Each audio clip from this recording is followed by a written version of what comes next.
Back to our topic tonight of summertime injuries. We've got Benjamin on the line. Hey there, Benjamin. What's your question tonight? Hey, Benjamin.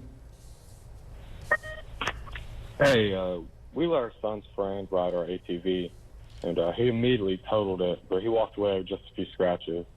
The ATV was valued at $5,500, and we asked him to pay the $500 deductible.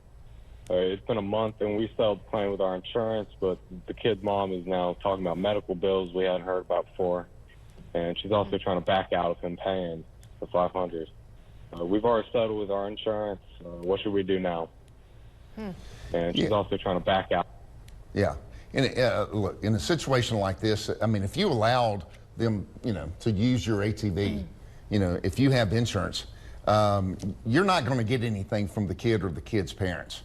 That's why you have insurance.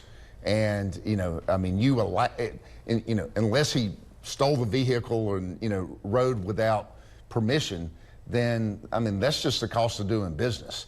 And so it's kind of like if Andrea let me drive her car and I caused a wreck, well, the insurance is going to cover that. And so in a situation like this, and the medical bills, I mean, again, you would have to look at the policy to see if there's any medical payments coverage and things of that nature. But as far as you expecting to receive anything from the kid that had an accident, unless there's something that I don't know, then you're not going to be able to collect against that individual. Well, it sounds like if she's hinting around that there's these medical bills now all of a sudden that they hadn't heard about before, I mean, it could be covered under the medical payments clause of your policy, and that's a no fault, and usually what, like $5,000? It depends on your policy, but that may be enough to cover the bills that she's talking about. Sure. And medical payments coverage is, like you said, is a no fault insurance policy.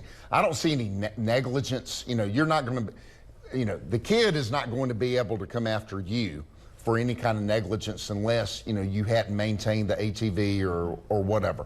But if it was just a freak accident that happened and the kid was injured, he has medical bills, and if you have medical payments coverage, which you probably do, let them pay for whatever out-of-pocket medical bills.